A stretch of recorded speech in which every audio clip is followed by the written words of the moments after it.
Hi, this is Dennis with Second Chance Tackle, and I'm going to preview for you some of the reels that have come in and some of the reels that I have scheduled to be worked on. I thought I would take a moment to thank everybody for watching, and for those of you that have subscribed, appreciate everything that you've done along the way to encourage me to develop my channel. It really is appreciated. We're going to preview a couple of the items that have come into the shop, some of the ones that will make it to videos, and if you see one that I don't plan to do as a video, well, if you can let me know, I'll be happy to try and get that for you. Well, the first one is something that was previewed a while ago. I've been working my way through a whole host of West Coast flea market finds from Scott. I think I've probably done about 30 of his reels, and there's one more set of reels that remain. So I thought I would just kind of give you an idea of which ones I plan to do as videos. Well, first one up is a Wilcox Dialer, but boy, doesn't that look like the Shakespeare Wonder Reel, right? Kind of crazy, and we might do some comparisons against that. We did an earlier Wilcox Dialer. It was a smaller reel, but this one is what I call grease choked. It's very hard to turn, but other than that, it appears to be working in all aspects, and I'm going to be happy to take that apart and do a video on this one as well. Next up is, well, it's a Zebco. It's the Omega 1. They're all in that same kind of line. And I don't get many of these. And the question is why I don't get many of these. Well, quite honestly, the cost to service one of these and the lack of parts availability versus buying new is generally the reason why I just don't see them. But Scott got this one. It looks pretty new. I'll give it a chance and we'll go ahead and tune that up for him. The next one I think I may have showed you, it's a Squitter that has a broken spool, and there's something wrong with this. I just had the opportunity to try and switch spools with a Squitter that I have, and it's still not operating properly. So this one's going to take some time. My guess always on that is a bent frame, but I'm not sure if it's a bent frame or if it's something else. That's going to take some time to go figure that one out. But you saw a Roddy failure. Here's a Roddy-matic that Scott has brought in that, well, it's lost its plating and it's jammed. So maybe we've got another Roddy failure one here. Remember the last one? It was very unusual. It had a gear that the shaft of the gear had separated from the face of the gear. So I'm not sure what's going on in here. We're missing a screw. And other than that, you've lost your chrome plating on the bail. But short of that, that should run fine. We have a second one. I guess you got a pair of Zebcos. This one doesn't seem to be retracting, so we'll see what we can do there. These are some of my favorites. The Mitchell 304, one of the earliest reels that Mitchell made. And you'll see some of these in the version CAP. That was even earlier than the 304. This one's kind of got a gear noise going. Yeah, there's something not right in this one. Oh, here's the CAP on the back. There you go. So this is an early one. And you can hear it. There's something bad in the gears there. I have plenty of gear parts for that. We'll see if we can make that work. I know this is the Big Pen Spinfisher. This is the 700. Boy, if you could get a replacement side plate, that makes the appearance of this whole reel beautiful, right? This one's lost its paint on this side, but the rest of it doesn't show the same level of wear. Now I've done the 700, so I don't plan to do a video on that. And here's a 710, I believe. Yeah, this is the 710. This one needs a spool. And I don't know why this has happened, but my guess is this is a fun one. So we should do one on how to mess up a reel when you're repairing one. This one's mounted backwards. The bail wire is mounted backwards. So that'll be an indication by itself. I think what they've probably done is they've probably taken the bail from a 711 and put it on a 710. That would be my guess. Actually, I have a 711 here. Let's go find out.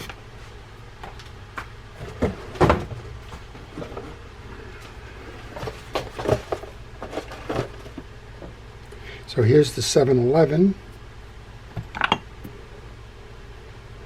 Yeah, so they took the bail from the 711 and they bent it up to make it work. Well, that's kind of odd, but other than that, hey, what are you going to do? Such is the way it goes. Well, we'll see what we can do to unbend that or something, but that certainly shouldn't be working that way. And then finally we have a, this is the Ambassador. I think this is the 3300 or the 4300. It's hard to see through all of this. I can't make out the piece, but these are nice. These are smaller in width than the typical round 5000 series Ambassadors like this one. It's a smaller one. It's nice bait casting. I like these for inshore. Lesser capacity, but boy, you can throw these a mile. So we're going to get that one tuned up for Scott as well. Okay, those are out of the way. I'm sure Scott will be happy to have all his back. Well, one of the projects that I did today and didn't do a video on is a 306. Working beautifully now. This one was brought into my shop. It had a broken spool that's frozen onto the axle shaft. So we had to remove the axle shaft, tune up the reel, get a new spool to solve it. I was asked, is it worth it? It's absolutely worth it, especially a reel in this condition. A beautiful 306. That one's ready to go fishing. I know sometimes I mention that I have tuition reels that I buy every now and then, and this is my latest tuition reel. Well, under $1, right? It's a Garcia Spinette, S-P-I-N-E-T-T-E. Well, it's missing everything, right? There's no spool, there's no tie down, the handle is broken off of it, but it does turn. So, tuition reel. We're going to figure out what makes this little guy work, and we're going to do a video on it. Why not, right? Sometimes that dollar pays dividends in the end. It's always fun to see how these reels work. And this is an early Garcia. Notice it's Garcia, not Garcia Mitchell. So I'm going to have to do a little bit more work in terms of when that one was made. All right, well, we've got a box that comes in from David in Texas. And David sends me reels from time to time, and this is another. He's asked me could I tune up for him, so I'll be happy to get on that. Let's see what's in today's version. Oh, we have an older Ambassador. This is the, it's hard to see, 5600 CA. Now, if you work on one of these, you can work on many of these. And I just got a question the other day from somebody asking me about parts that are interchangeable. There's a lot of them that are. Go to the Abu website, go get the schematic diagram, look at the part numbers, and if the part numbers are the same between various reels, well, you'll know that even though it's not a 5600 CA, that you can use the parts on that. You can see there's a lot of similarities. For example, on the side case here, 3 screws and a stud, 3 screws and a stud. Yeah, it's not a black one, it's a black and silver one. But again, if you needed a side plate to make one work, that would certainly be one that you could do. I think these may all be Ambassadors. I don't quite recall what David was sending in. Here's another one. I have one like this. I'm thinking this is the 6000. Yeah, it's the 6000C. I have the 7000. It looks about the same condition. Lots of paint wear on the rims. Kind of does, not going to win any beauty contests, but I'll tell you what, it's going to bring in a lot of fish. Those are still sought after reels, and they're very, very strong performers, and you can keep them. What was it I was saying before? Here's a Shakespeare, I think. Shakespeare Synergy steel reel. I have one of them that's been sitting here a while. Just haven't had the urge to take it apart. I think this is also a Shakespeare, if I remember. But every now and then I get these in, and see if we can get that one fishing for David as well. David, thank you for sending that in. We'll get on it. If you're like David or Scott or anybody that has an interest in having your reel serviced and don't want to do it yourself for whatever reason, maybe time doesn't permit, or maybe you just don't feel ready to start doing it yourself, and of course that's what this channel is all about. It's about showing you how to do it yourself.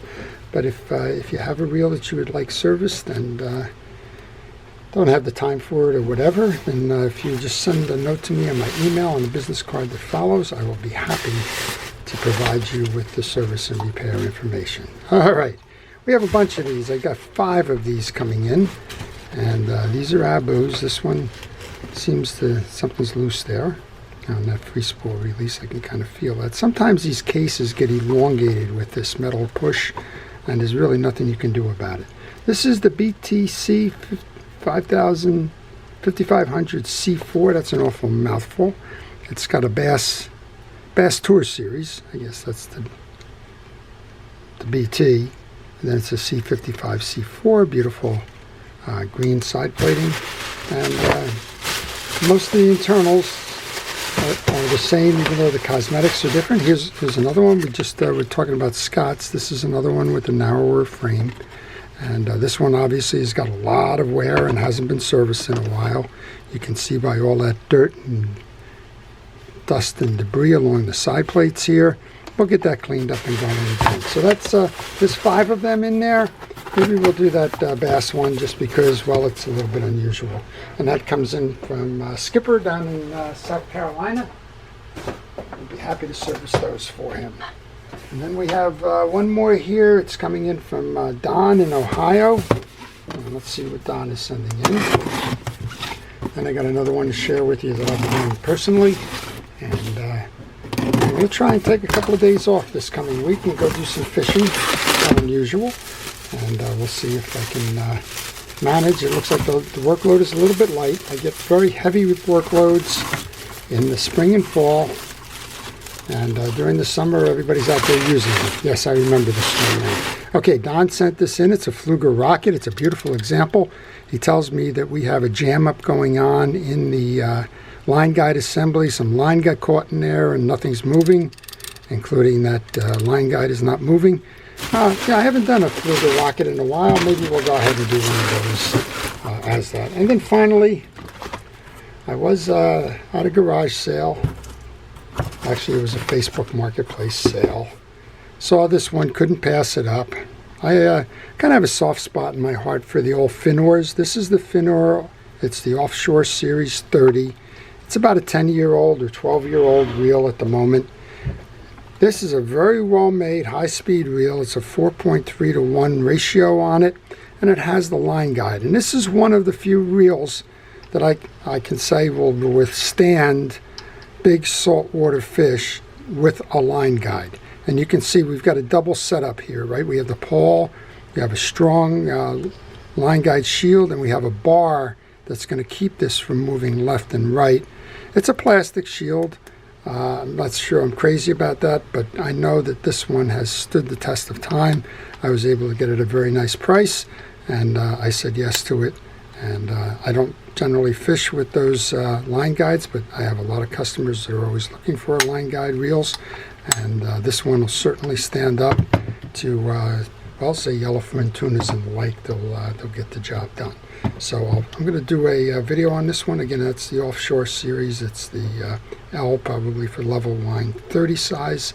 That's a beautiful reel. If you have an opportunity to pick one up, give it some consideration.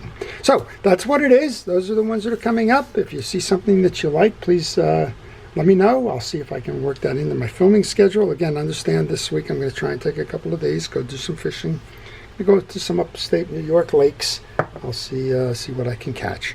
And then to everybody who's our first responders, thank you for all it is that you do to keep us safe during the pandemic. It seems like it's back on us again.